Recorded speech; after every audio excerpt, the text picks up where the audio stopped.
Happy softball season, everybody. Couldn't imagine a better place to be on opening weekend than in Florida's capital city of Tallahassee and the Joanne Graf Classic, where the reigning national runners-up, the 6th-ranked Seminoles of Florida State, host the Loyola Ramblers out of the Missouri Valley Conference. Welcome up inside the broadcast booth, everybody. Sean Davison alongside one of those 2021 World Series participants here in Kalen Arnold. And Kalen, Florida State's pitching yesterday looked terrific throughout, but the Winds had very different styles. Game 1, it was the power bats. Game 2, they relied more on that pitching and defense.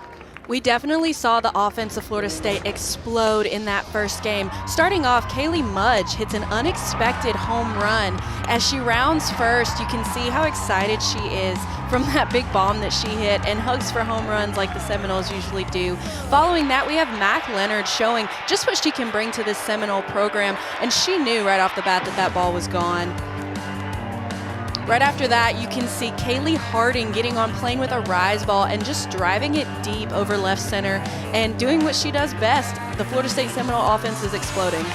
Devin Flaherty in the second game against Kennesaw State really had the exclamation point, turning a double into a triple, a 4-0 win for the Noles over the Owls. Regardless, throughout the day, the fan support was terrific, and with more on that, here's Emily Peters. Yeah, Sean, it's day 2 of opening weekend, and I mean, what a place to be. These stands were just electric last night, but I don't think anyone is more excited for softball to be back than Joanne Graf herself. I had the pleasure of speaking with her during the game last night, and she told me season tickets are sold out. They're looking to add more seats at this point. And you know, Sean, we've been talking all weekend just about the growth of this program, and if you've been a part to see the advancement, it really means something special to you. Emily, you couldn't be more right. We've been talking about it a lot. You, me, Kalen, Coach Alameda has also engaged us on those topics. And they have drawn yet another terrific crowd today as it continues to grow. And that crowd is watching Emma Wilson get her first start of the season. And Kalen, I know you know Emma's game quite well. Emma Wilson is going to be freshman-minded as she comes in. She got a little bit of experience at the 2021 Women's College World Series, which, as a freshman, that's a huge stage to get some experience. But she is a super spinny pitcher. She's going to get you with her drop ball and her curve ball. Not going to overpower you with speed, but her spin is phenomenal. And Wilson and the Seminoles and the Ramblers are ready to go. We are underway here in game 1 of our doubleheader on the ACC Network Extra. It'll be Madison Ebling leading off with Bieneman, Thomas, Wallace, Curry, Sinskool, Jacobson, Sopchak, and Owens rounding things out for Alicia Abbott and the Ramblers out of the Missouri Valley Conference. 1-1 the count to Ebling, the senior from Bartlett, Illinois. One of 5 seniors on this roster. 8 upperclassmen in total. And they're off to a good start here in this tournament. 2-1 their record. And Leonard could not hang on to that throw from Sid Sherrill across the diamond. So Ebling is safely aboard at first.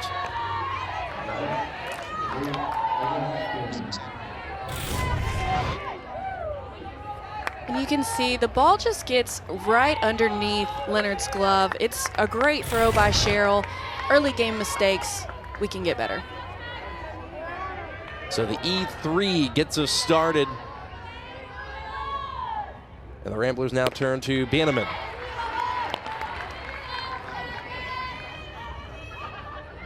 Ava Bieneman from Genoso, Illinois, the sophomore left fielder for the Ramblers.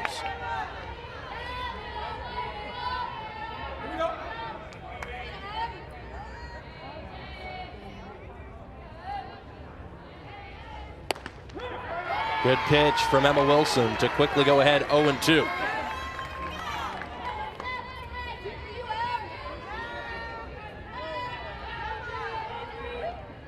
Right here, as a pitcher, I would want to try to induce a ground ball, try to get that double play roll.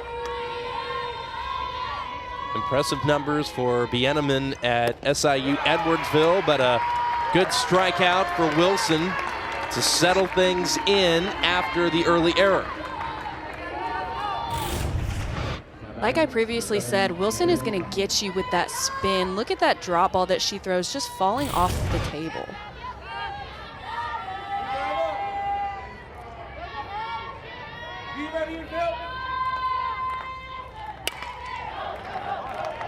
Pop up off the bat of Thomas and into the glove of the new left fielder for this game, Hallie Waycaser.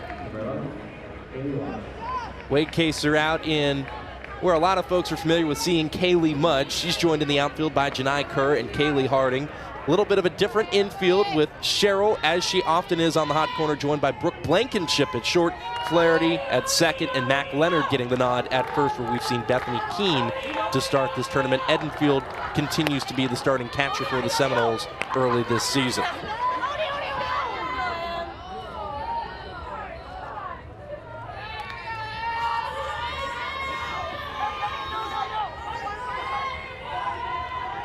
And here's Haley Wallace.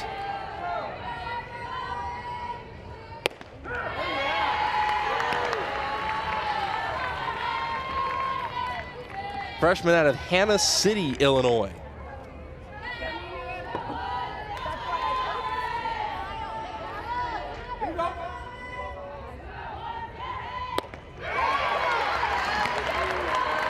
And it's quickly 1-2.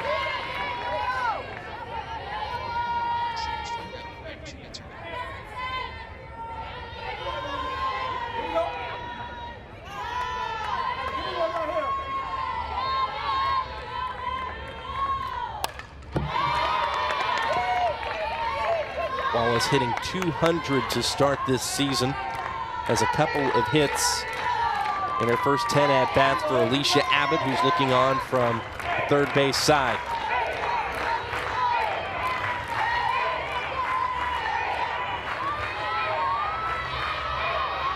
Has struck out once over the first day in the earlier game against Mercer. The Ramblers coming off of their second win over the Bears here in Tallahassee.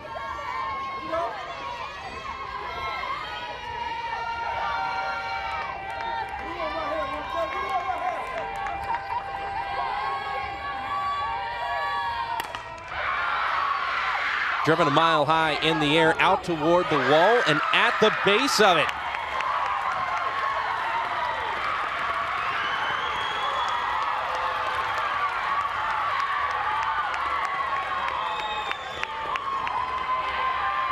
The youngster with what's being called a home run for the Ramblers.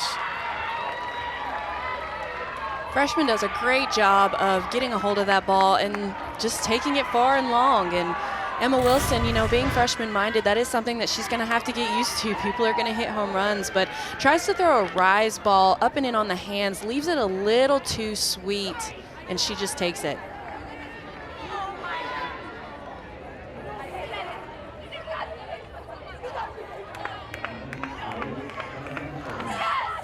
Just carried the wall in left center, and the Ramblers are on the board 2-0.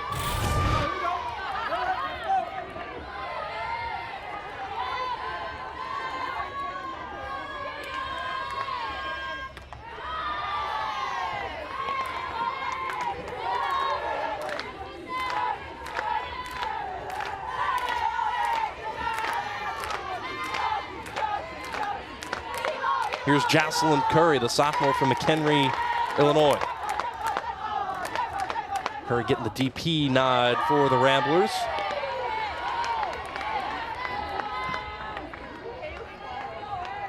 After a big hit like that, it's important as a pitcher to try and come back strong. So you want to get ahead of the count. You don't want to let the offense know that you're struggling a little bit or maybe you're upset about the hit that just happened. So I'm hoping that Wilson, like she just did, was able to induce a pop-up and finally get the out. So no big deal. Like I said, those are going to be freshman mistakes. And on the heels of the freshman mistake, the Ramblers will gladly head back to their dugout with a 2-0 lead heading to the bottom of the first. Wallace, the freshman, does the honors.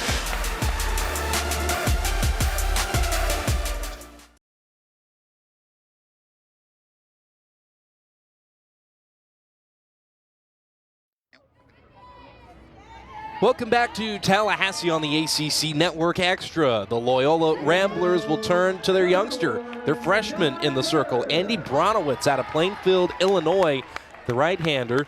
And I'll tell you what, there's not a whole lot of intel on a lot of these younger players that are coming in and just getting their feet wet, but we do know this. Their veteran pitcher, Sydney Ruggles, struggled a little bit yesterday with Mercer. Bronowitz came in, and in their 10-inning win, she threw 6 innings of scoreless softball. It's so exciting to see the young pitchers able to come in and make a difference, and it's good for that upperclassman because now she knows, hey, if I'm not on my best game, I know I have someone there who can back me up. And so we'll see what Bronowitz brings to the circle and the table here today for the Ramblers. She squares off with Janai Kerr at the top of the batting order. And Kerr, looking opposite field, gave that ball a ride out to the wall and gone. I talked previously yesterday just about the power in Janai Kerr. She is so strong, and most people don't think that she's going to have that type of home run power because she's only 5'3", but that just proves to show you that height in softball is not a factor. It's all about athletic ability and strength. Sharing the intel with Sydney Sherrill and Mac Leonard as she gets her hugs for home runs. And all of a sudden, the 2-run lead is down to 1.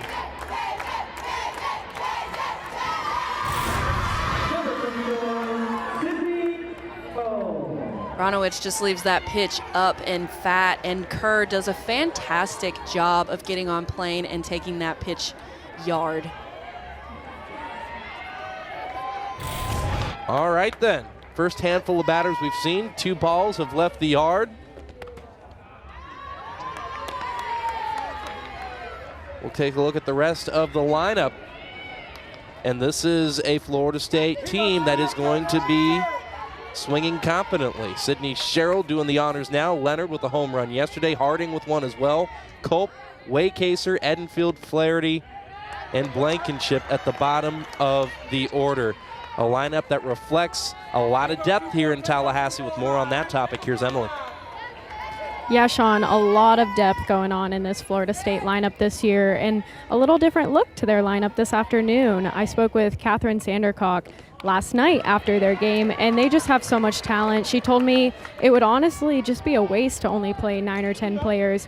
Everyone is seizing the opportunity to make the most of it. And, 11 out of 13 players that walked up to bat yesterday, Sean, scored at least, or hit at least one ball.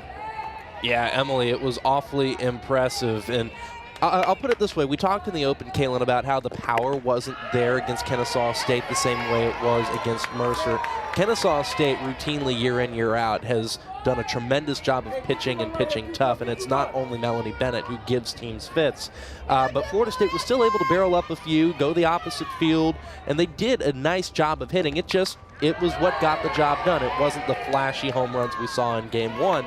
But across the board, to Emily's point, when you send 13 to the plate and 11 come away with a notch in the hit column, that's an awfully impressive day. It definitely is, and Coach Alameda had talked to us previously about how good of a job Kennesaw State's pitching coach does at calling pitches and understanding the pitchers and what they do best. So any pitching coach that has a good knowledge is going to do a great job against good hitting teams.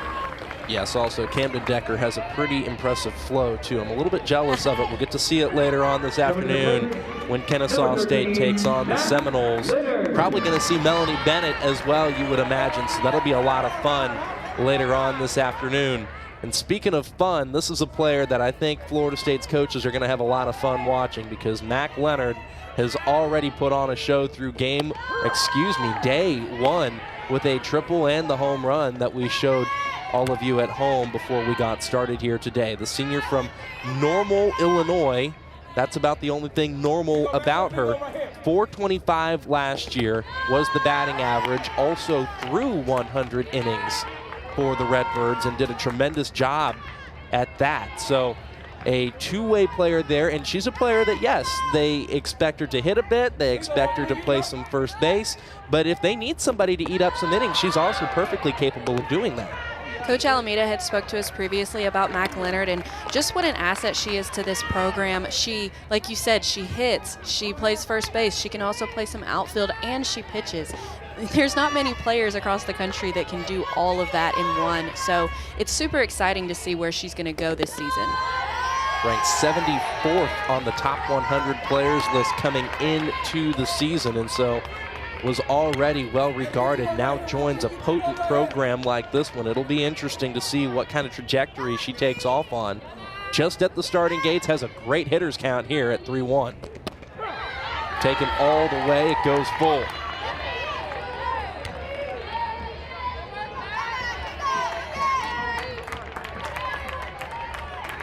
A home run and a full count walk for the Seminoles to this point.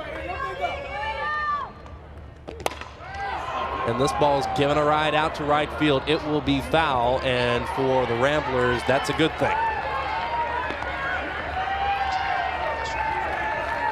A sly grin from Mac Leonard, who for a second might have thought she had another one of these, Kaylin. Yesterday, Mac Leonard just took this pitch for a ride. She knew right off the bat that it was gone. It was over the fence, and as you can see, hugs for home runs like the Florida State Seminoles tend to do. Throw down to second here will not matter. Ball 4 called, and now multiple Florida State Seminoles aboard via the walk. Number 8, Kaylee Harding.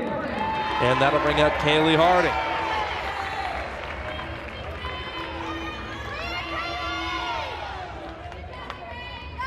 Yesterday, Kaylee Harding was another one of the Seminoles who was able to hit a home run. So now with 2 runners aboard, let's see what she can do. Sawed that one off toward her own dugout, and that's a terrific play by the first baseman for Kennesaw State. What a great job by Thomas.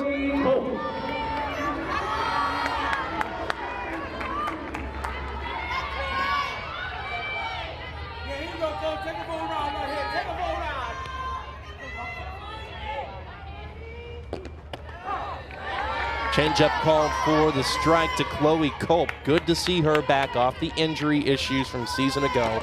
Sophomore from right here in Tallahassee. And Culp has significant power in her bat as well. Here's a ground ball and an opportunity perhaps for the Ramblers to turn 2, but the throw gets away at first. And Culp will advance into scoring position off the throwing error. And because the ball, I believe it went into the dugout, Cheryl is going to be able to take her base and score. See right here, Culp does get a little jammed, but the overthrow made by the second baseman, let's see, does it? It does. It goes into the dugout, which allows the runner to advance a base, so Cheryl was able to score. And there you have it. Loyola Chicago on the board first with a 2-run home run by their youngster Wallace, and then a home run for Janai Kerr, and then off the throwing error, Florida State able to tack on another run with Sid Sherrill. Waycaser takes a look at ball 1.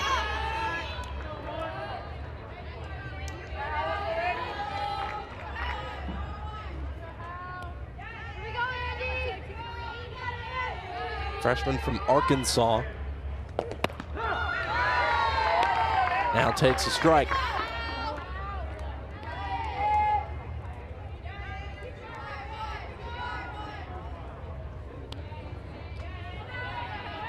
Like Janai Kerr, like Chloe Culp, battled injury issues a season ago, so really the first legit chance to get a look at her at the college level.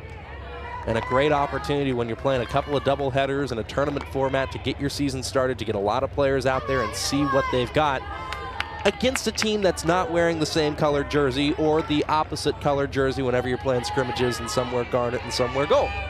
Right, I know firsthand that it can be very frustrating scrimmaging your own team over and over again.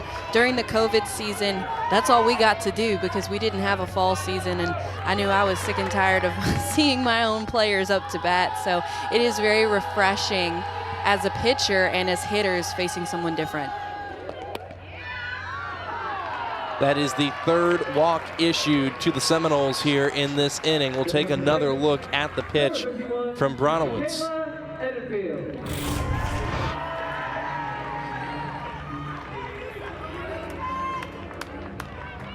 It's a pretty nice pitch, but obviously umpire did not think so. Maybe it was a little too far off of the plate.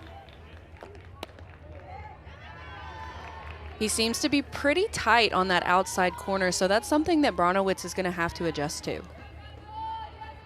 And Alicia Abbott has seen enough. She's making her way out to the circle to have a word with her young pitcher. And the infield will follow.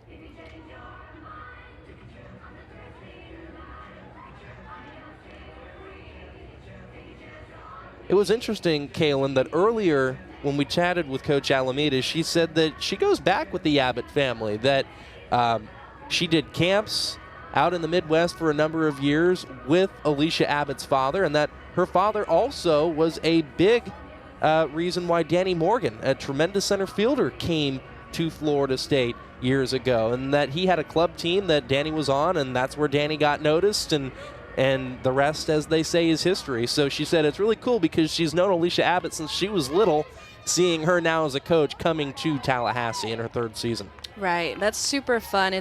Coach Alameda, she compared it to like a homecoming, so that's really great for Coach Abbott and for Coach Alameda.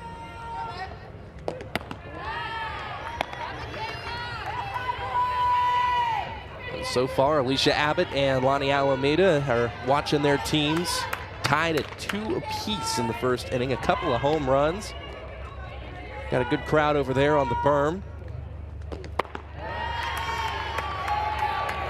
And the youngster Andy Bronowitz trying to find a way to retire the side here. Trying to get through Michaela Edenfield. Chloe Culp on at second. Hallie Waycaser on at first. Should be playable at short. Indeed, it is. Eveling secures it to put an end to the bottom of the first. But the Seminoles strike back with Janai Kerr.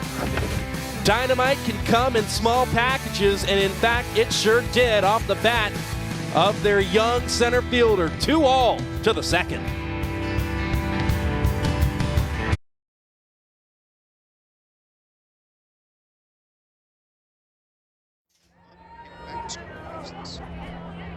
Welcome back to Tallahassee, Florida on the ACC Network Extra. A home run for both the Ramblers and the Seminoles, who are knotted at 2 apiece as we begin the second inning. Great to see Carl and Sarah Mason in the house. Doesn't matter that Lizzie Mason's career has come to an end, although there is a different hat in the equation. The 5 hat has been retired. It's really important to note that, this was truly, as it is so often the case, a family venture for Elizabeth Mason and her folks, and he went so far as to be her travel coach and all of that. And he's an FSU softball fan, a softball fan in general, and it's great to see him here still supporting the program. Yep, the Masons, the Davises, Cassidy Davis's parents are here as well. It's great to know that the parents enjoy coming back to still support the Seminoles even after their daughters have moved on. The alumni come back. I know Ellie Cooper was here today and yesterday. It's awesome to see all of that. Yeah, we saw Tiffany Brown the other day as well. We'll be working with her later on this season. Right. She had made a trip by just to check in with the Seminoles on opening day and support her alma mater. So, I mean, you look around and you'll find more and more of them sort of scattered throughout. And it'll be a lot of fun to see what Team 39 can do.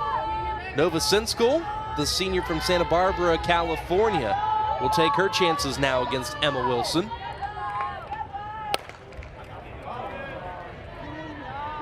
Pretty well hit ball, but just shy of the track. Kaylee Harding secures it for out number 1. The plate, number 2, Abby Jacobson. And Kaylin, yesterday, Kaylee Harding had a ball drop in front of her and made a tremendous play to get the force at second. And a lot of people are familiar with what she can do with a bat in her hand. She has become awfully impressive out in right field. Kaylee Harding has done just that, like you said. What an athlete to be able to scoop up a ball, turn, and just fire it to second to still get the out. And 2, she had a famous play in OKC where she threw a relay all the way to third base, got the girl out. It was phenomenal.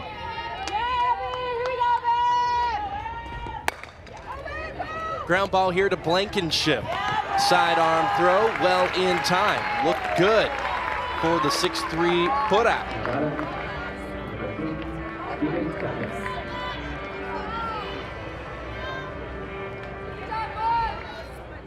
That retires the catcher Jacobson. Now here's the center fielder Sopchak. Keegan Sopchak, the sophomore out of Tinley Park, Illinois.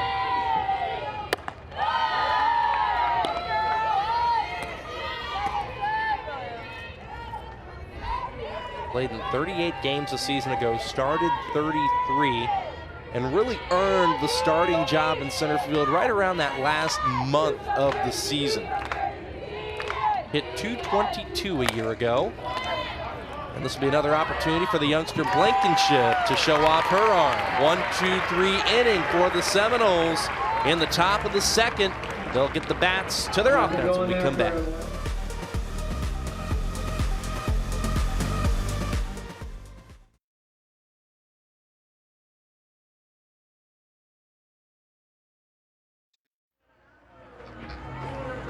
We welcome you back to the Seminole Softball Complex in Joanne Graff Field here for Florida State's season opening Joanne Graff Classic. It's been an interesting day here in Tallahassee, Kaylin. It seems like the sun's not sure if it wants to roll out of bed yet. Every so often you'll get a peek of sunlight. It's not that it's necessarily cold out, but it's just, it'll get hazy, then it'll get bright, then it'll get hazy, then it'll get bright. As long as it's dry, I think we're all happy. Right, as long as it doesn't rain, as long as we can still play some softball. We all have to hit the snooze button. I don't think the sun's exempt from that either, right? Right, I definitely hit the snooze button this morning. Devin Flaherty gets things started for Florida State on offense. They'll go 8-9-1. Flaherty, Blankenship, then back to the top with Janai Kerr. Devin finally was retired in that last game against Kennesaw State. Prior to that was 3 for 3, and now she'll get on base once again. Hard hit ball too short. We'll see how they rule it. It looks like it will be ruled an E6. We talked yesterday just about the consistency of Devin Flaherty. She comes in and she gets the job done. You can see right here, she just tracks this ball, gets her bat on it and pushes it out there. And it just gets under the glove of Loyola shortstop. Now it looks like it is being ruled a single to short, and you could make that case, Kaylin, that it was a well-hit ball, and there you go. It was. I mean, it was a powerful hit. So Flaherty off to a great start. 4 for 5 in her first plate appearances of the season, and Blankenship's off to a good start. Recorded a base knock in her first effort, and now has one in her third. The throw to third allows her to advance an extra 60, and there's that speed on the base path, forcing some decisions from some younger outfielders. Would have been better to get it into second behind Flaherty, who had already rounded, and that would have held Blankenship at first. Now the Noles have multiple runners in scoring position. One of the main parts of Florida State's game is base running, and you can see that it's already starting to rub off on these young freshmen. Devin Flaherty rounds second. She's going straight to third. Nobody's stopping her, and Blankenship follows right behind and gets there, and she's hyped up. She's excited for her team.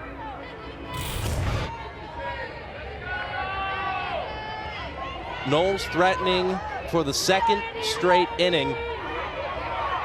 And after the way they started this game on offense, they might have who they want up at the plate. Janai Kerr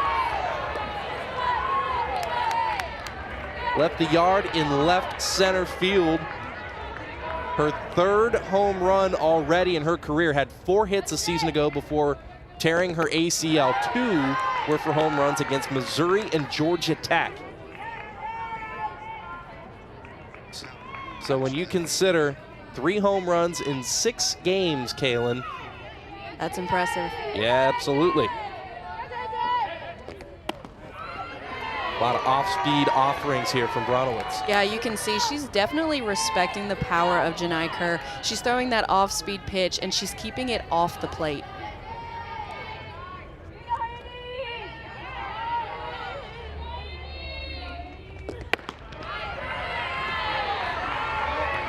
(3-1).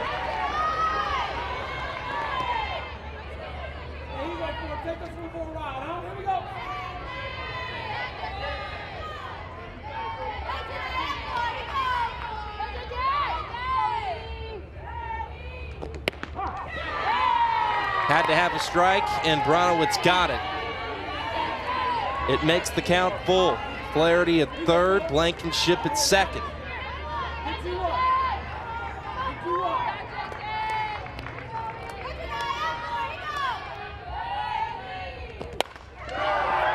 Well hit ball, out to right, out to the wall and off the base of it.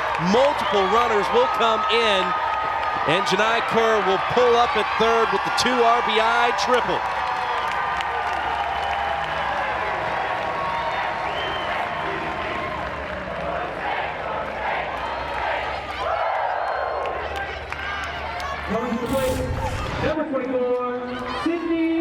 Right here, Janai Kerr absolutely crushes an inside pitch. You can see how she gets her bat around on the ball and almost hits another one out. It stayed in the park, and Kerr turned on the speed and was able to get to third, and her 2 teammates were able to score.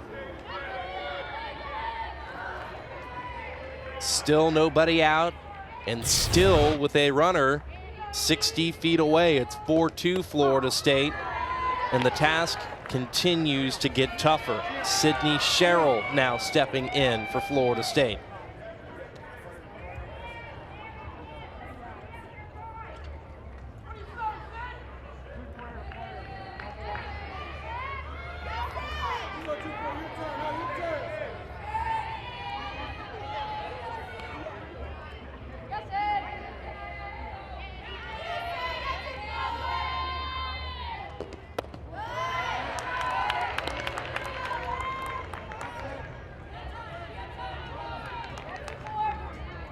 Won the count to Sherrill.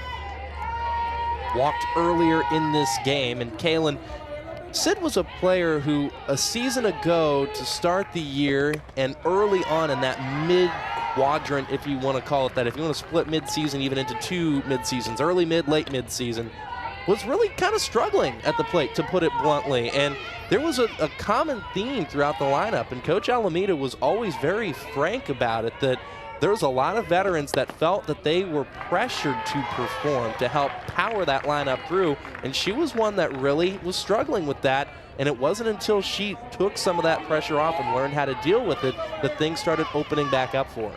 Right. Sydney really came alive towards the end of the season, as did many other Seminoles last year. But like you said, putting that pressure on yourself to perform the way that you think people expect you to perform is what's really going to damage you mentally. And fortunately, like you said, Sydney was able to overcome that at the end of the season and be phenomenal in the post. A well-regarded player across the entire country.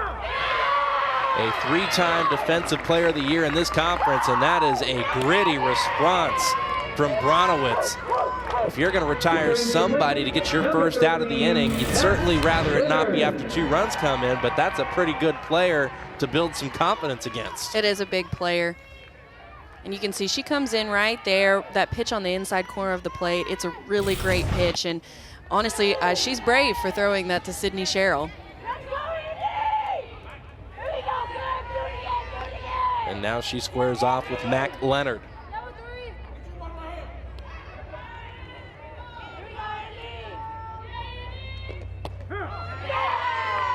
You can see this inning that Bronowitz is really starting to incorporate her off speed.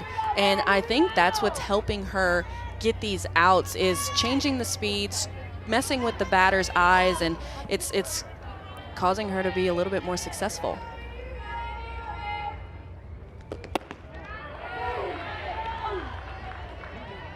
I had mentioned some of the statistical accolades. There you see them again last season for Mac Leonard. Suffice it to say, she was on the All-Missouri Valley Conference first team. It was an all-region second team pick, so all the different conferences, all the different teams in that middle region of the country was on the second team there. And really, if you look through the record books a season ago, all those numbers that we had just showed you rank in the program record books highly.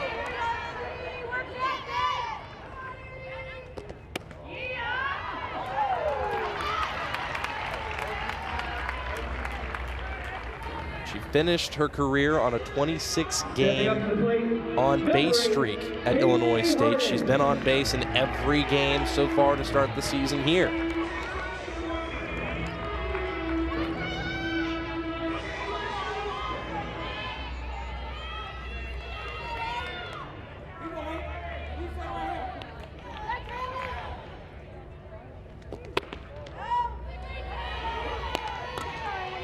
Inside pitch to Kaylee Harding makes it 1-0.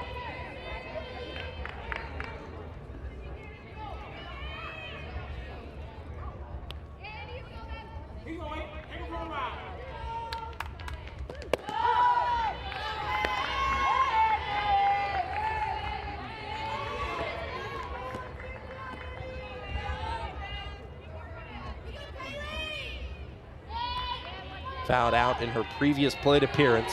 Last season hit nearly 280. Harding is the type of player, she's going to be patient. She's not going to swing at pitchers' pitches. She's going to wait until you give her what she wants.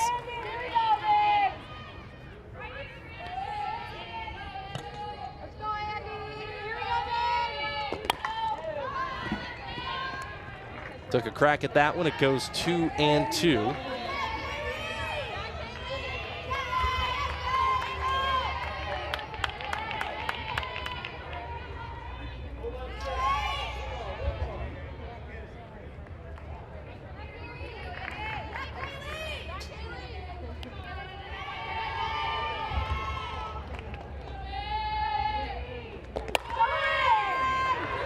On the ground, tag applied, throw to first, got Harding as well. The fans are not happy with that call. Harding, what a close play that was. She hits that ball right up the middle, and Loyola's second baseman is able to turn and fire it to first base, and Harding comes out short.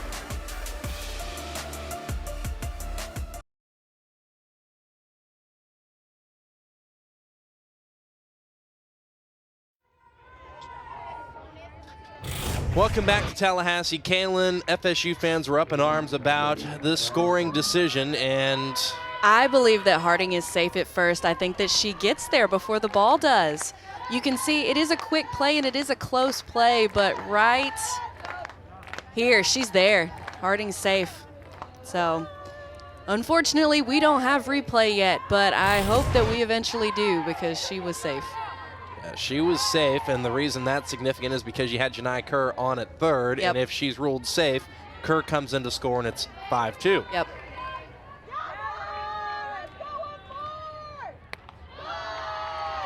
However, we go 9-1-2 with the Ramblers. It'll be Owens, Ebeling, and Bieneman. Owens, the freshman from Mooresville, Indiana.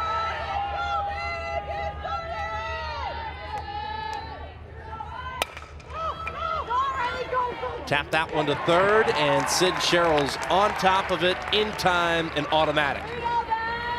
Like I spoke to yesterday, Sid Sherrill does such a fantastic job of just transferring the ball from her glove to her hand and then firing it to first base. It's so quick and it's so smooth, and I love to watch it. And now I want to come back for a second to Emma Wilson, Kaylin. The first inning gave up the home run on the rise ball. Didn't come as far in, I'm sure, as you would have wanted to on that rise ball. And so that can be a little disconcerting. 7 pitches in the second inning and went 1-2-3. And that's exactly what you want to do as a pitcher. You want to stop the bleeding, per se. So she has that rough first inning, but she's able to come out and, like you said, 7 pitches and it's done. And that's what you want to do. You want to come back out strong. Ground ball up the middle and through. Ebeling on board at first.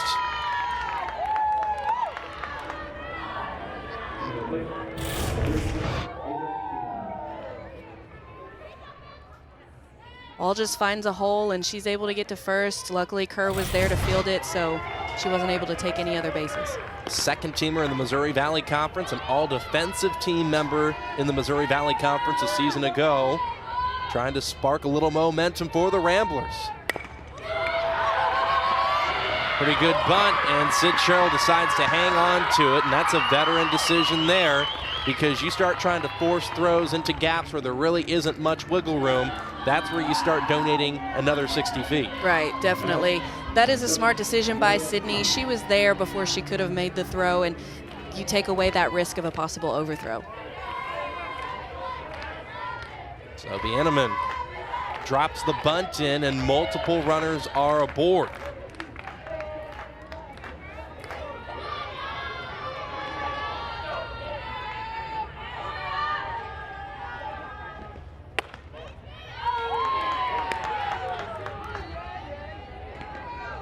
Amelia Thomas flied out earlier in her first plate appearance. Last year was one of the top hitters in the Loyola lineup, as you see, hitting .274. That ball's drifting out to right field. Harding charges on. Throw to third. Got her! What a phenomenal play by Kaylee Harding. And it just reminds me of that play I was talking about earlier when OKC, when she came up with that throw to get the girl out at third. She has an absolute cannon, and she uses it astoundingly. Right here, she catches the ball, turns and just absolutely fires it to third base and gets her out.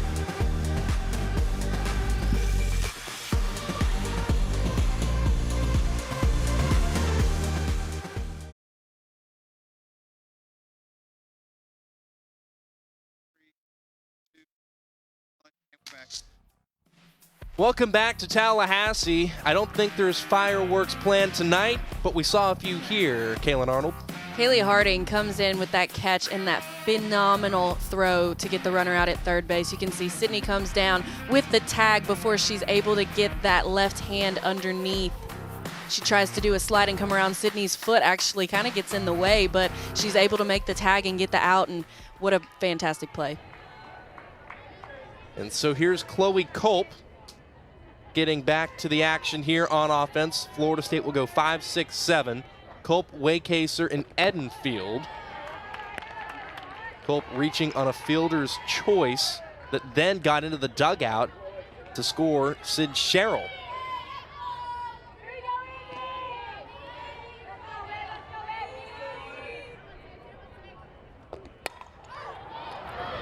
Didn't catch all of it, and it's still nearly out to the track. Bieneman corrals it for out number 1. Next up, number 1, Hallie Waycaser. That'll bring up Hallie Waycaser.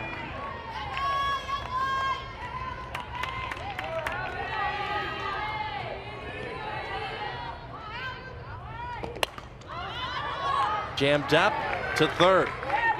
And this is exactly what the doctor ordered for Bronowitz and the Ramblers. Definitely. Like I just spoke on with Emma Wilson, when you have a big inning, you want to come back out, you want to shut down the team, you want to stop the momentum and bring it back to your side.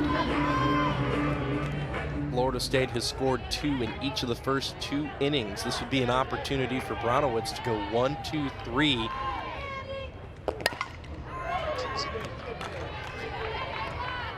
And she's only needed 2 pitches to get through Culp and Waycaser.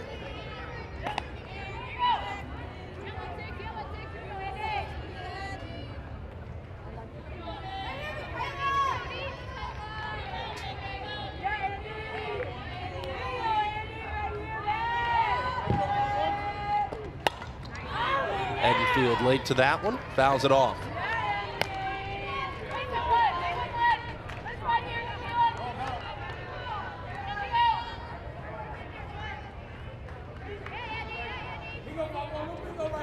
Four walks to go along with 4 hits for Florida State. The 2 extra base hits off the bat of Janai Kerr, a home run and a triple.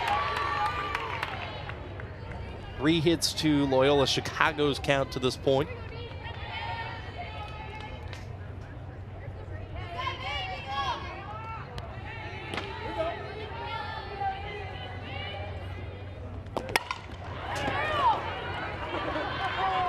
And Edenfield continues to battle here.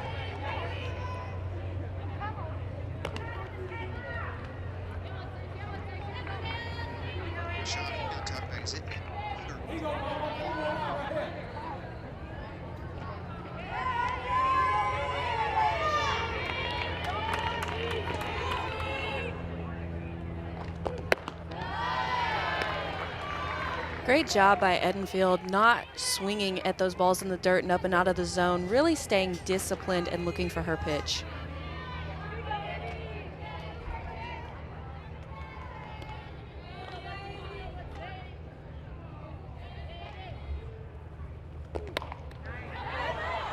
Fouled off yet another, remains 2 and 2.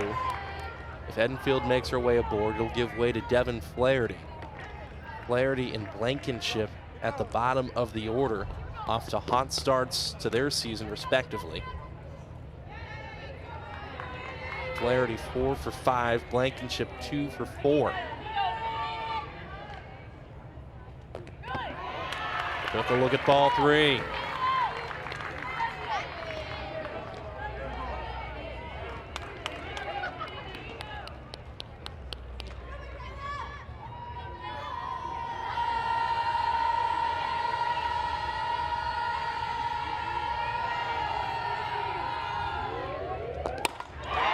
Drill, crushed, smoked, gone.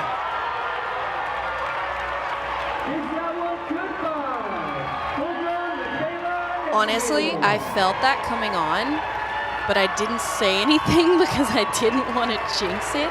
But I knew that if she left that pitch even a little bit too sweet, it was going to be gone. Coach Alameda calls the area around third base Area 24. You might want to call the parking lot Area 51. I love that. Area 24, third base, Area 51 in the parking lot for Michaela Edenfield's home runs. Coming to the plate, number 9, Devin Absolutely crushed. To the deepest part of the park. Wow.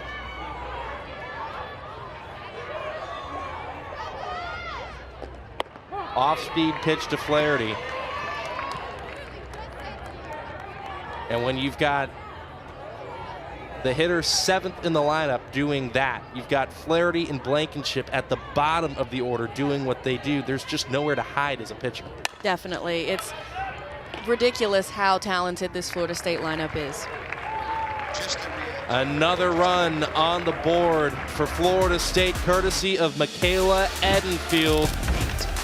Her vaunted power makes an appearance in Area 51. Look at that reaction, folks.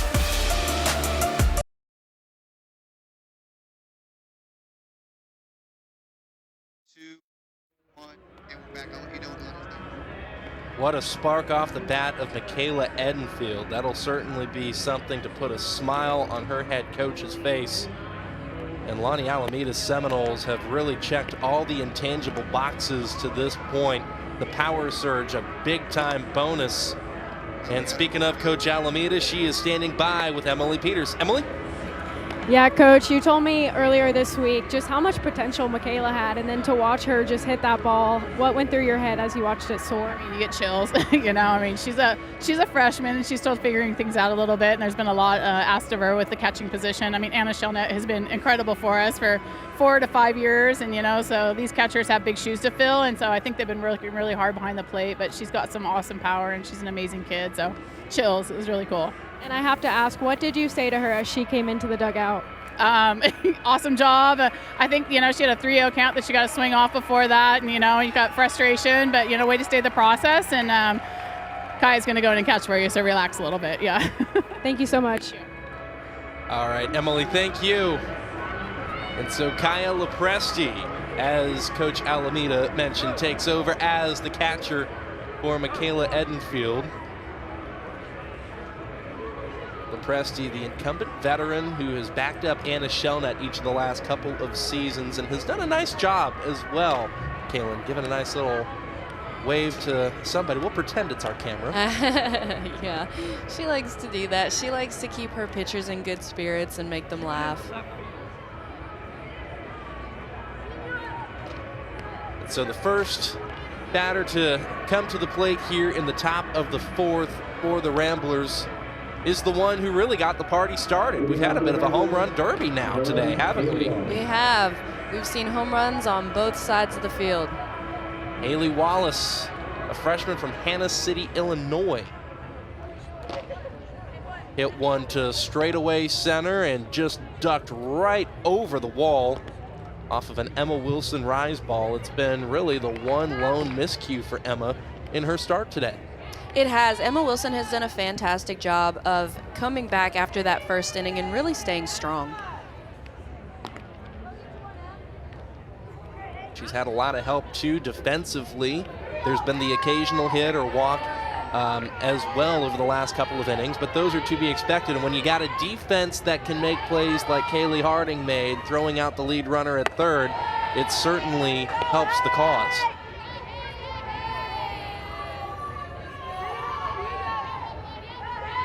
But here's Wallace trying to turn a little momentum back in favor of the Ramblers. And again, with a lot of these youngsters, there's not a whole lot of intel on them, but what there is includes that she was a team leader in batting in high school, going as far back as her freshman year when she hit north of 500. And that bouncer sneaked its way through the Florida State infield, so she'll take it. Now batting, Ray Jocelyn.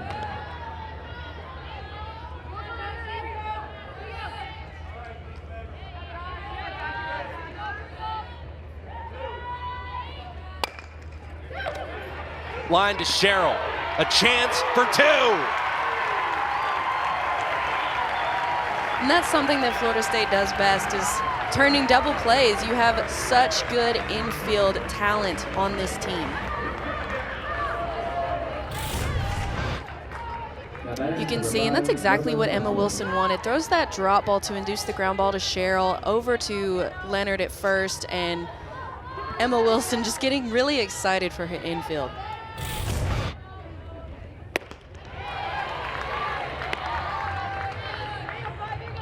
Blows that pitch right by Sinskell.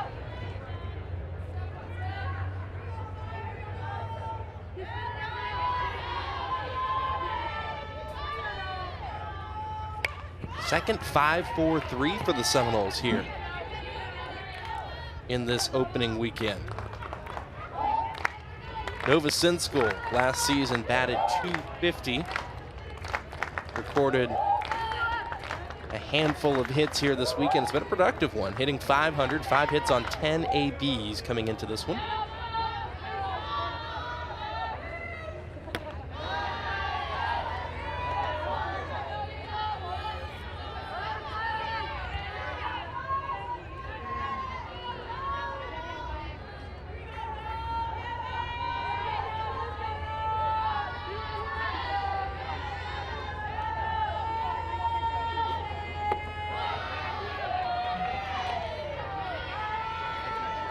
Sinskell, a player who the last 2 years has started every game at third base for Loyola. And has done so to start this season as well. 66 consecutive games, and she goes down swinging. Emma Wilson with the strikeout. Loyola got a couple on base, but a double play and a strikeout closed the inning for Florida State.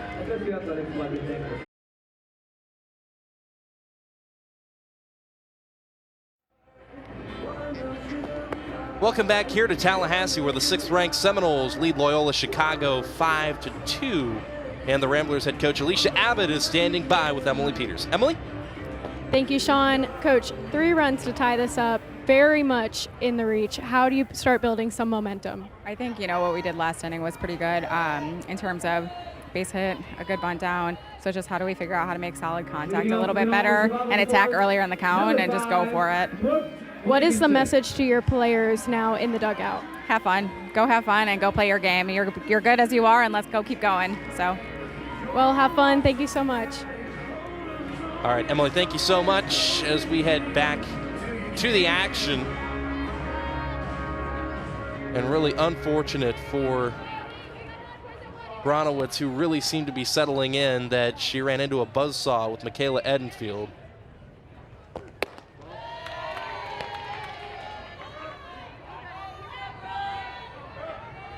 But was able to retire Devin Flaherty right after that, a player who really has been largely unretirable to start the season. Now squaring off with Brooke Blankenship. Knowles will go 9-1-2. This one's popped up and nearly hauled in. Jacobson just ran out of room.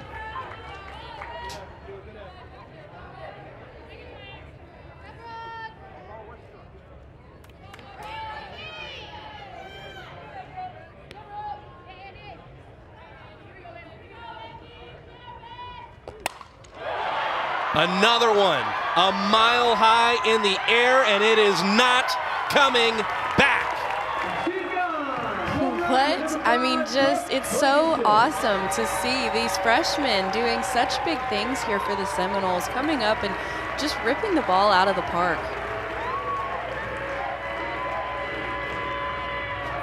The smiles say it all for Brooke Blankenship, who we've talked about has grown up watching this program, wanting to be a part of it. And she is making her time, as little as it's been to this point here, counts. Yes, and we've seen from Blankenship just consistency. I mean, she has come up and she has gotten solid hits almost every single at bat. And then for her to come up and just absolutely annihilate this ball is so fun to see. And it looks like we will have a pitching change off the back end of Blankenship's bomb. The lead is up to 4, and Bronowitz's day is done. Back to Tallahassee in a moment.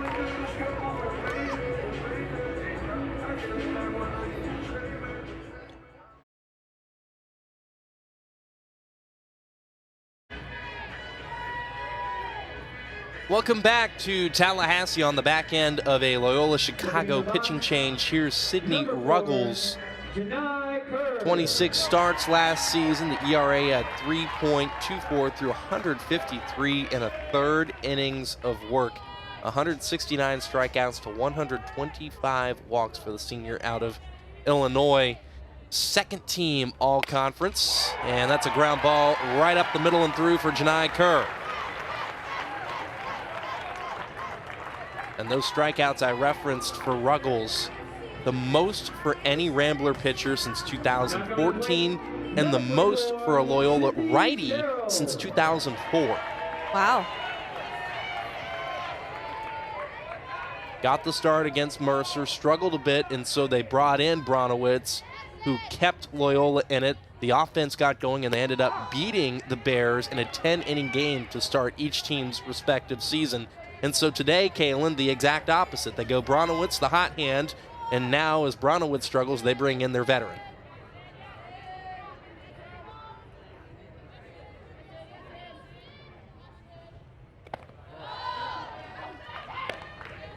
Down and away from Sydney Sherrill.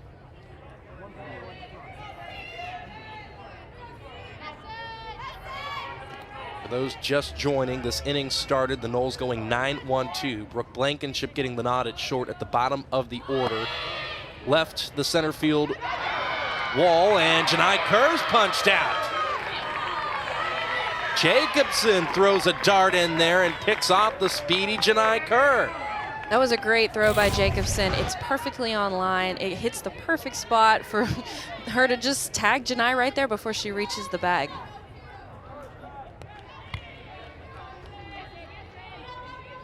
So the larger point I was making until that throw down to second was that despite the fact that Florida State has no outs and they just saw Janai Kerr go up the middle, the inning didn't start with the one-hole hitter. It started down at the bottom, and a home run had already occurred. Great response from the catcher.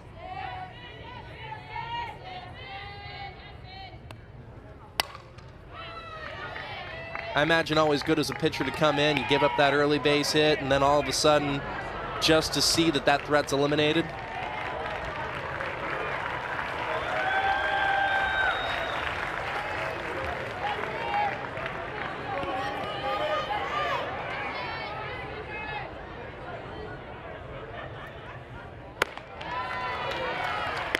A walk to Sid Sherrill. And that's not what you want to do after your catcher just gave you a great throw down to get the out from the up the middle hit that you gave away. So, you know, you want to come back and, like I said, keep the momentum, stop the bleeding. So you don't want to give up a walk right there. Dion Riggs checks in to pinch run for Sydney Sherrill. It's the fifth walk issued today by this Loyola Chicago pitching staff. You especially don't want to put anybody on base when Mac Leonard is coming up to bat. Hard to argue that point. Leonard now, by the way, batting as the DP for Florida State, because in addition to bringing in Kaya Lepresti, they also brought in Bethany Keene at first. So Keene will take over at first, and they'll keep Leonard in the lineup, who's walked twice, but as the DP now.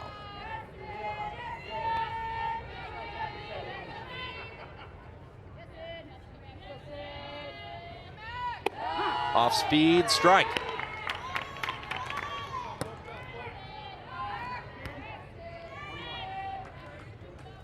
Knowles also subbed in Kaylee Mudge for Hallie Waycaser.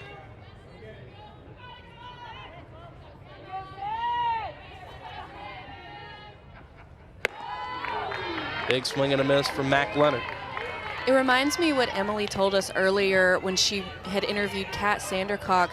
They have such a deep bench. It would be a shame to only play 9 or 10. You want to be able to pull as many off the bench as you can and showcase everything that you have and see where your team is at this early in the season. Off goes Dion Riggs. Could that be a second throwdown? It is. Jacobson, have yourself an inning. It's very uncommon to see 2 Florida State runners thrown out back-to-back, so hats off to Jacobson. Abby Jacobson, a senior from Barrington, Illinois, has started at catcher each of the last 2 full seasons. And with performances like this, she'll be a staple back there the rest of this one as well. Leonard goes down swinging, and that is a huge response from Ruggles and company after an absolute Blankenship bomb leaves the Seminole softball complex. 6-2 the score, heading to the 5th.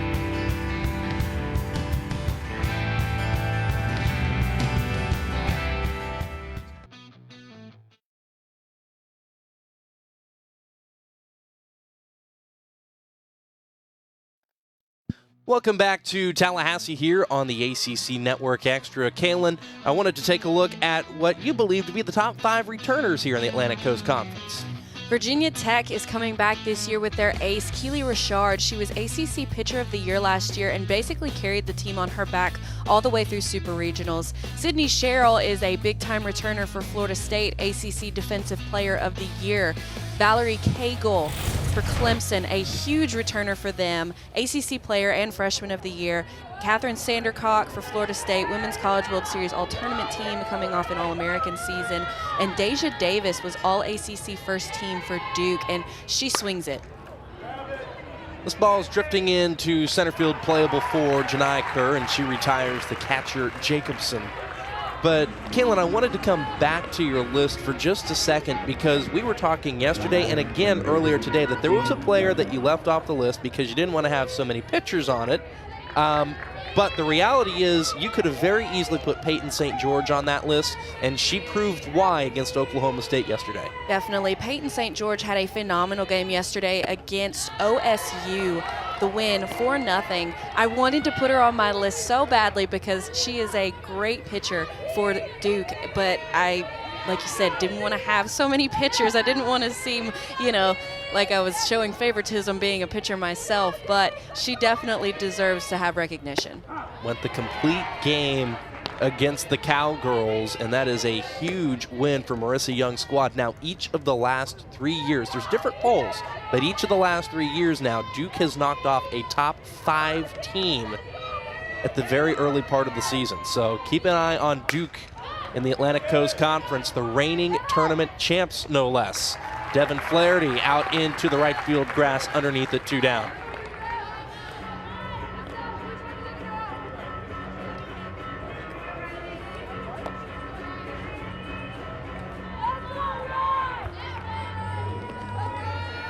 Just 43 pitches in total for Emma Wilson to this point.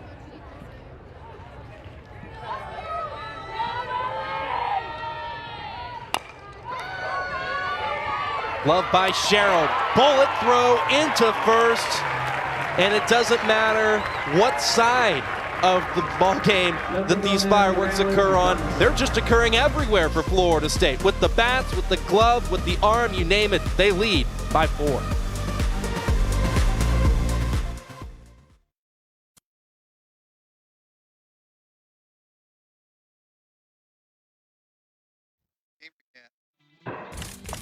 Well, Kaylin Arnold, today has been a bit of a home run derby between the Ramblers and the Seminoles. Wallace got it started for Loyola Chicago. They led 2-0 until Janai Kerr comes up and absolutely crushes the ball. Following Janai in the 3rd inning, we see a huge home run from Michaela Edenfield. In the 4th inning, Brooke Blankenship, the freshman again, big freshman day, comes up and absolutely crushes one over the wall, and you can see her celebrating and getting super hyped up with her team. So many hugs. Yeah, and that's a terrific point, too, because Janai Kerr, although this is the 2nd season she has seen game action, technically a freshman, a redshirt freshman, so all 3 who've left the park for Florida State were freshmen. So Bronowitz got the start. Ruggles has taken over. Wallace has had a good day offensively for Loyola Chicago, 2 for 2 with the home run and a single. Wilson, outside of the home run, has done a nice job. 4 hits, 2 runs, 2 strikeouts. On the other side of things, offensively for Florida State, Janai Kerr has been dynamite. A home run, a triple, and a single. Needs a double for the cycle. And Blankenship is 2 for 2 with a home run and a single as well.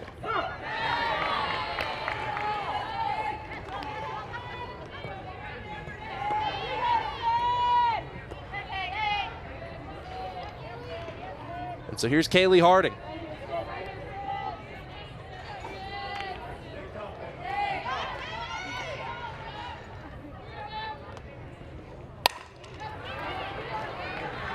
Hit to short, bounces into first, and the call is that it beat Harding. There was a call earlier that was questionable, but this one does appear to be the correct one. Now batting for the Noles, number 6, Kaylee Mudd.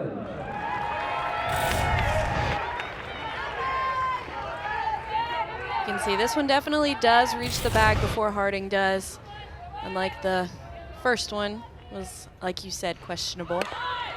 Mudge lays a bunt down, back toward Ruggles, and the throw from Ruggles beats Mudge to first.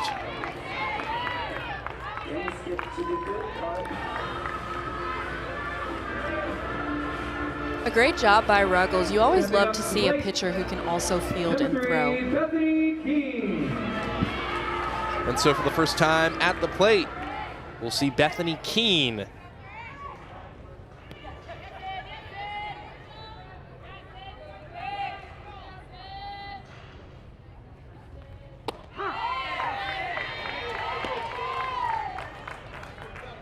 Senior from Bradenton, Florida.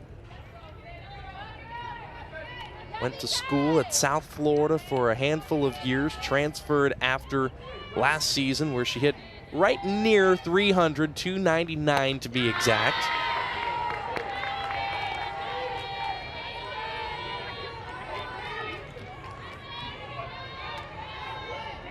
Hit north of 280 each of the last 3 seasons with the Bulls.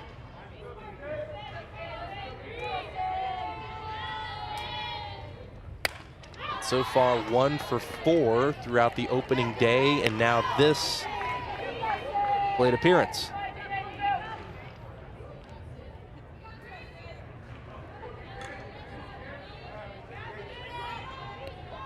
Tremendous defensive first baseman. Started every game the last few seasons for the Bulls at that position.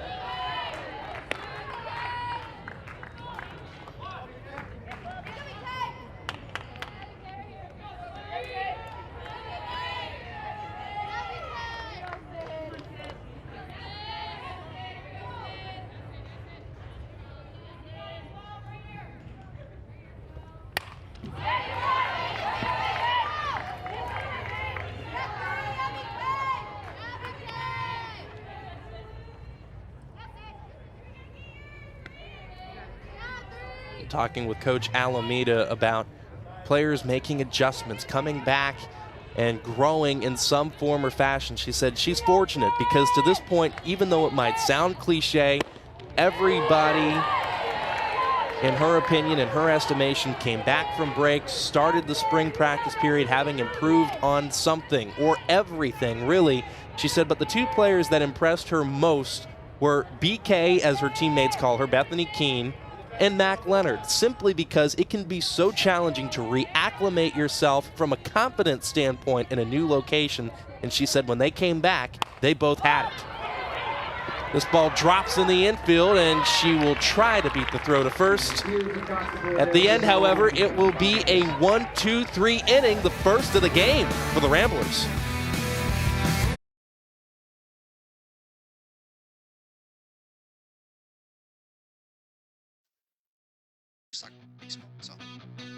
The stick and ball sports here in Florida's capital city of Tallahassee have historically been terrific, and this season is no exception. The national runners-up a season ago, Florida State softball, starting the year ranked 6th.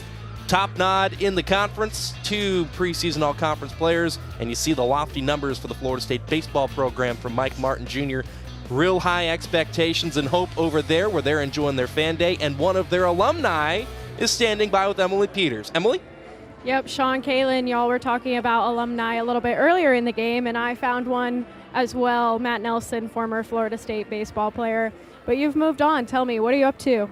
Yeah, so I got drafted by the Cincinnati Reds, and I'm in town for a couple of days to watch some softball and hang out with a couple of friends before I go back out to spring training. So that's what I'm up to right now, still finishing my degree with Florida State. And you told me earlier that you got to see the new team a little bit this fall. So what can fans expect from them this season? Yeah, so one thing that I saw working out here in the fall is that the baseball team has a lot more depth in the bullpen, and also from the offensive side too.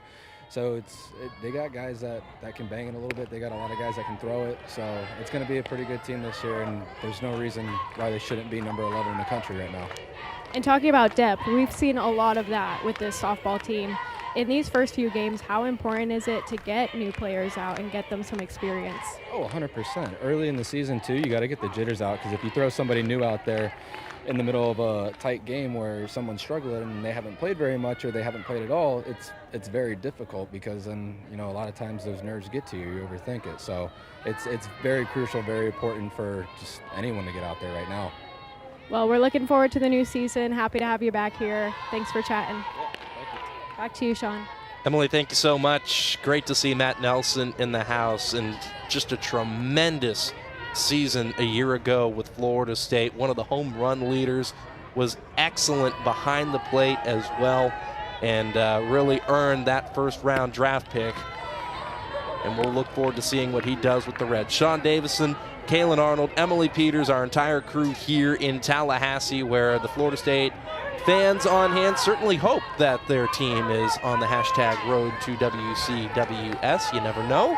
It is early, but I'll tell you what, the combination of the pitching and the hitting we've seen certainly bodes well. This ball has popped up, and Flaherty has corralled it one down. It is a little early to be talking about the Women's College it World is. Series on opening weekend, but like you said, we've seen nothing but great things so far from this Florida State offense and defense, and it does get the fans excited. It sure does. A lot of folks around the country excited. There's been some huge matchups early, Kaylin. Virginia Tech's really been, for the ACC's focal point, Duke's had some big ones. Virginia Tech also has some big ones. They've got Missouri today. They've already beaten a really good Northwestern squad. Yes, and Missouri is not going to be easy. Last season they had some hot bats, but fortunately for Virginia Tech, they have a tremendous arm in Keely Richard, so that will be a really good matchup. And then on Sunday they also face Kentucky, who is not going to be an easy opponent as well. And don't forget also the St. Pete Clearwater Invitational, where for a lot of these teams the rubber's really going to meet the road, and you're going to see what you truly have against like caliber teams.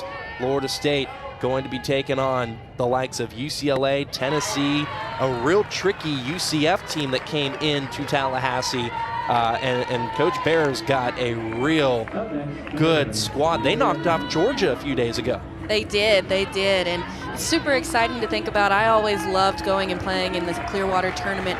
To me, it seems like a small World Series.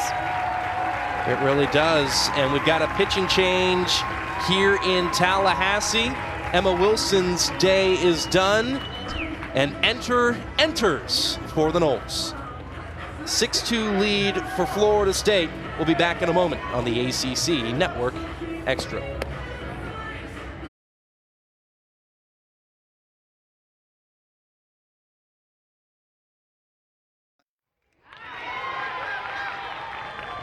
Welcome back to Tallahassee. Brianna Enter takes over for Florida State, who has a 4-run lead over Loyola Chicago.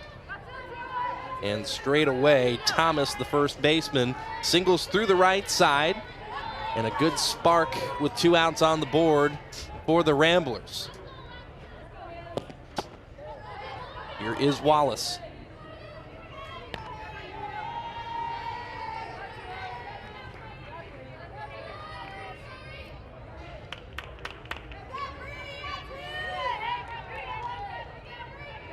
Two for 2.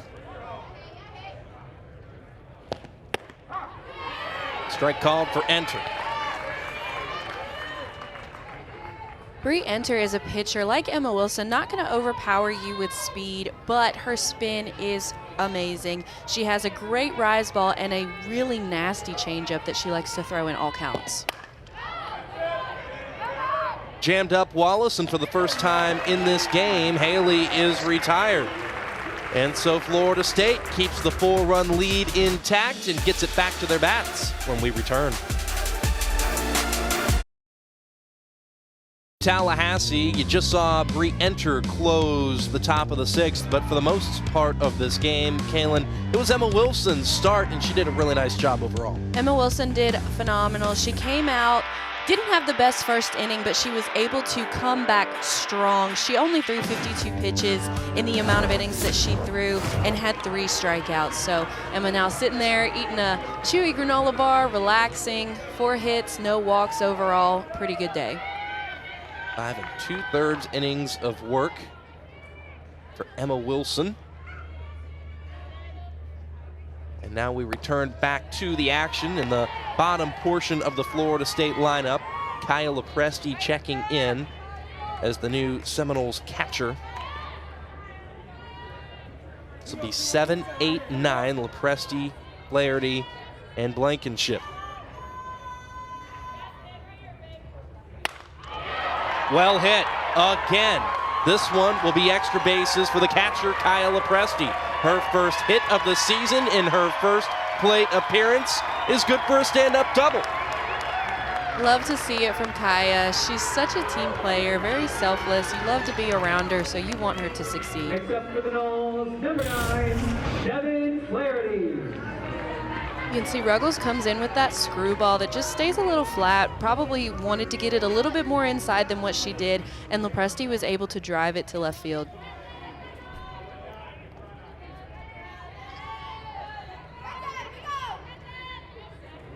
And that brings up Devin Flaherty.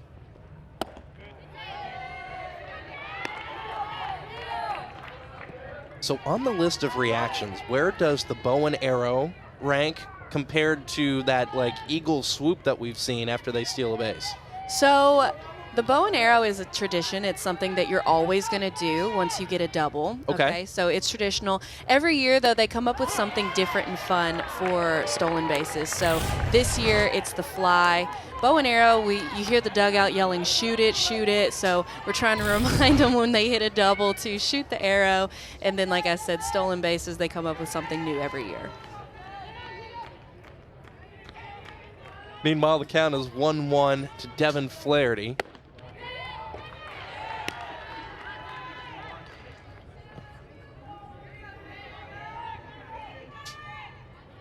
Flaherty 1 for 2 in this game, has only been retired twice in total to this point in the first 3 games she's played this season. Nearly wore that one. Singled back in the second, grounded to second in the third.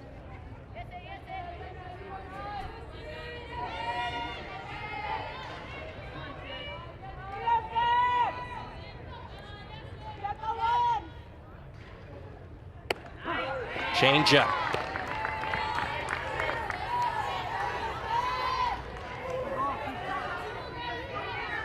It's been a shaky start, I think, for Loyola's pitchers, but you really have to credit both of them. Aside from the Blankenship home run in the 4th, Bronowitz really seemed to settle in, and now Ruggles, aside from this double that she gave up to Kyle Lopresti, really hasn't given up a whole lot.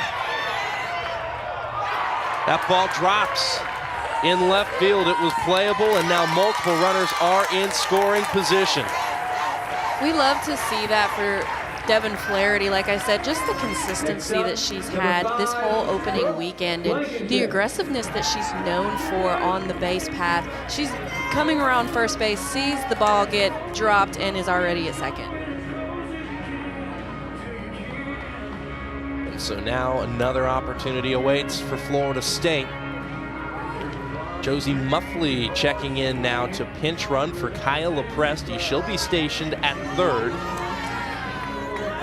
with Flaherty on at second. Number 10, Josie Muffley. Brooke Blankenship now steps up. A single in the second, the home run in the fourth.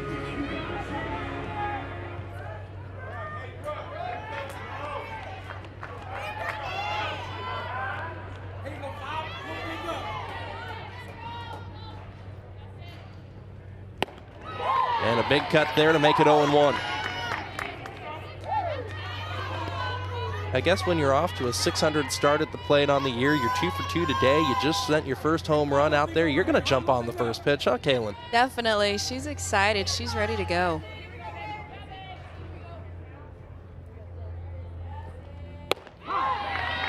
Quickly 0-2.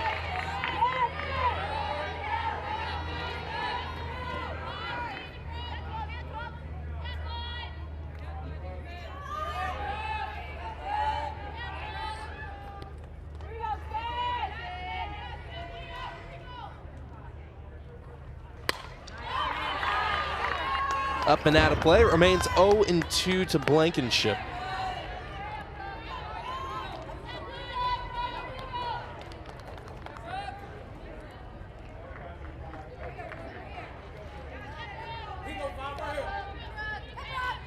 Ranked 5th by extra inning softball in the 2021 class, a 2-time state champion in the state of Florida, 2-time player of the year in the state of Florida.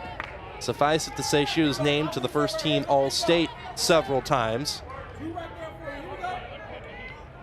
It's a very impressive record coming into your freshman season.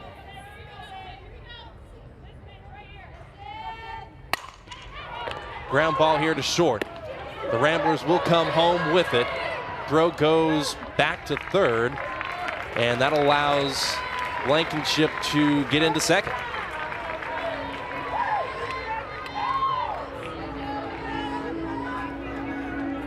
So Muffley caught up between third and home, did her job, keeping everybody occupied. It allowed Blankenship to get into scoring position, only 1 out on the board. And so now here we are on Janai Kerr's cycle watch.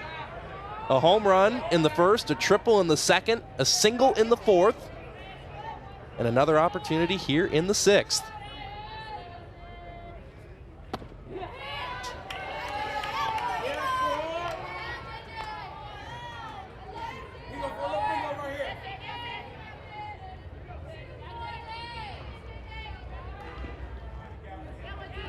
What a start to the season for Janai Kerr. She has had a fantastic start to this season, and it's so exciting to think, coming off of that ACL tear, everything that she's had to go through physically, mentally, to be able to come out and just start off on fire is really great. Surprised you at all that she's not seeing a whole lot to hit here? No, it doesn't. No, as a pitcher, I would totally respect Kerr, and I would not give her anything too good. Got one there, but fouled it off.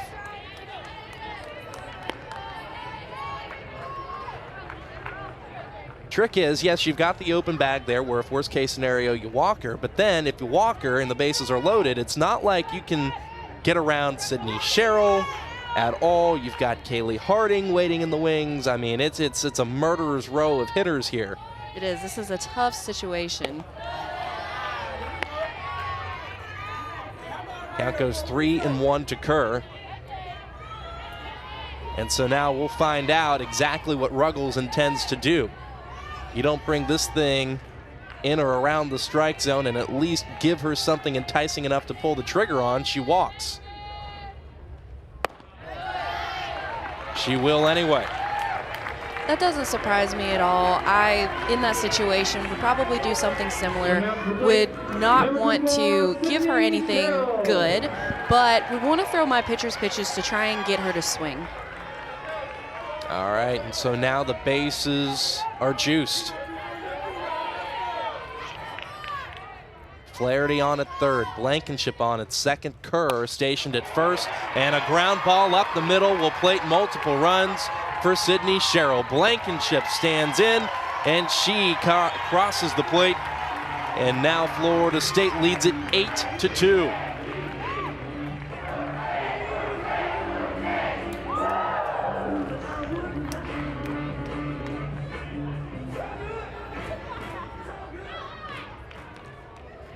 Coming to the plate, number 14, Autumn Belvi. Autumn Belvi checking in for the first time today. First AB of the season, and her career has come in as a defensive substitute late already this season, but now getting her first look at the action from the plate.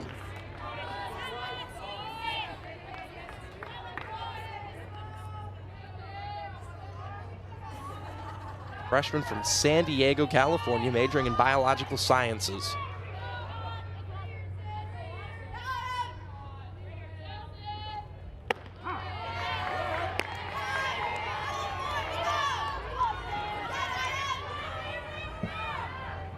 Redshirted last year. It's the Tennessee Softball Player of the Year as a junior in high school.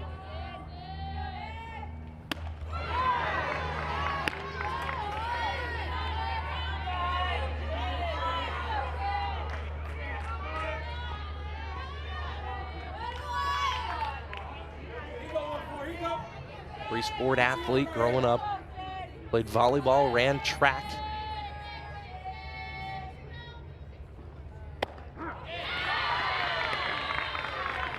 Strike called on the outside corner, and the punch out to Belvi.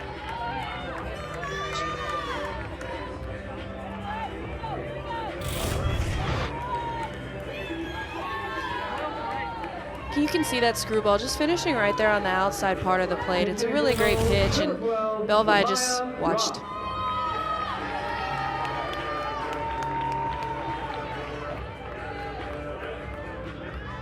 And that'll bring up Amaya Ross. Going back to Belvi, though, it does bring up that freshman mentality. Your first at bat of the season, it's very stressful and nerve-wracking, so it doesn't surprise me at all that she wasn't able to get a swing off. Hopefully next at bat she can learn from it and come back and be a little bit more aggressive.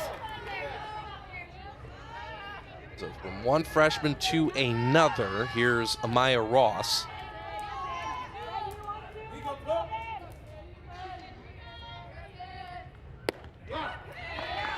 Off-speed strike.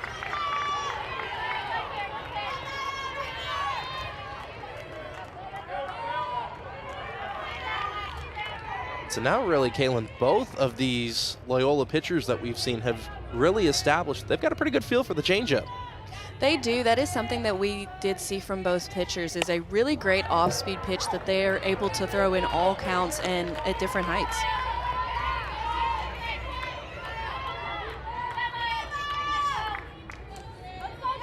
Ramblers have done a pretty darn good job of limiting the damage. No massive bleeding in any particular inning. It's been a few hits here, a home run there. They had a home run of their own in the first, and have recorded a few hits outside of that as well. It's just been an onslaught, though, from Florida State. Chipping and chipping and chipping away, and the runs continuing to score. And as I speak, there's Janai Kerr on at second with Sid Sherrill on at first.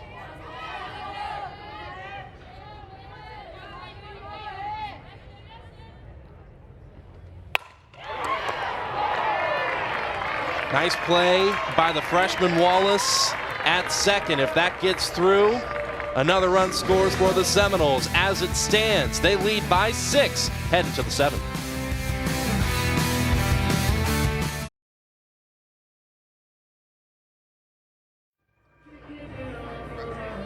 And as we head to the 7th inning here in Tallahassee, might as well take a look at the 7 Innings podcast on behalf of the ESPN Women's College World Series talent team. Check in with Beth Mowens, Michelle Smith, Amanda Scarborough, Kayla Breaux, Jen Schroeder, Jenny Dalton Hill, and Holly Rowe as they discuss all things NCAA softball.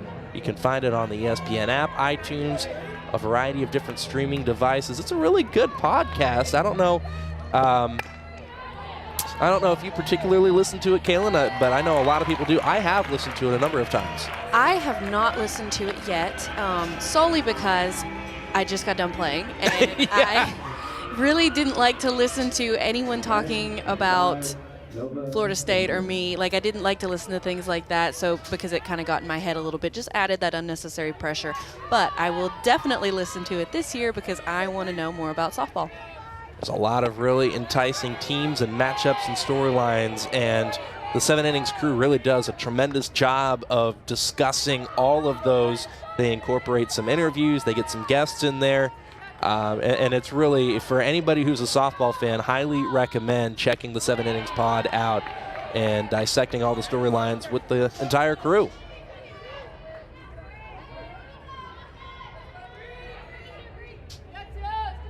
5, 6, 7 getting things going here in the 7th for the Ramblers. Already an out recorded for Bree Enter, a ground out to third.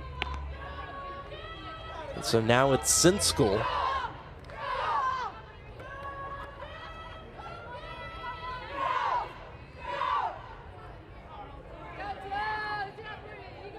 Loyola needs 6 runs here in the top of the 7th.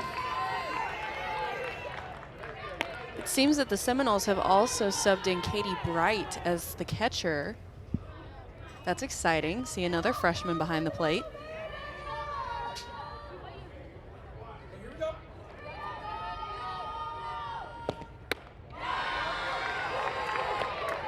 Yeah, as it stands, we've been talking about the depth and getting people reps. The only players who started this game defensively that are still on the field are Sid Sherrill, Devin Flaherty, Brooke Blankenship, and Janai Kerr. So the left side of the infield and Janai Kerr in center. A strikeout for Bree Enter.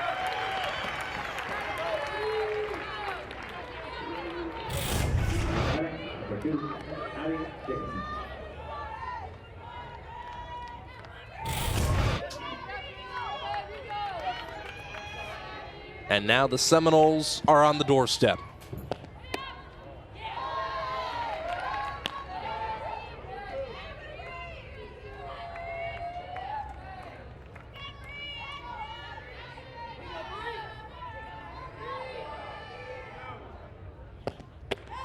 Jacobson, the catcher, has made 2 tremendous plays behind the plate, but is 0 for 2 at the plate. 3 hits so far on the season. Every single one of them has been a double. Bree Enter's a little frustrated with the zone that she's getting from this umpire. She's seeing those pitches close to the plate. She's wanting them to get called. He's not going to call it. He's been pretty tight this whole game.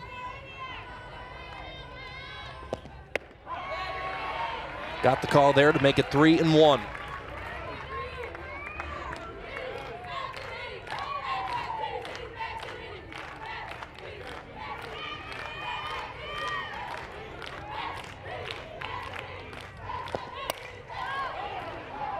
Popped up. And the play is made out in left field by Kaylee Mudge to put an end to this one. Florida State wins it 8-2 to improve to 3-0 early on the season. Power hitting, quality pitching, all coming together in a real nice win, Kaylin. It was. This was a fantastic game by the Seminoles and also by Loyola Chicago. They had some really good things that they did this game. Like you said, the 2 throwouts by Jacobson. Pitching, honestly, I thought did a pretty good job going into, like, you know, with the off-speed pitches that we saw from both pitchers. And leading off Wallace with that home run at the very beginning to really kind of set the tone. I think that this was just all around a good softball game. Yeah, speaking specifically of Loyola Chicago, they've got 8 upperclassmen who have all really asserted themselves early on this season, they've got a real good chance in the Missouri Valley Conference. Yes, I completely agree with that. I think that they will be a force to be reckoned with in their conference. I'll tell you who's also a force to be reckoned with, Janai Kerr, and she is standing by with Emily Peters.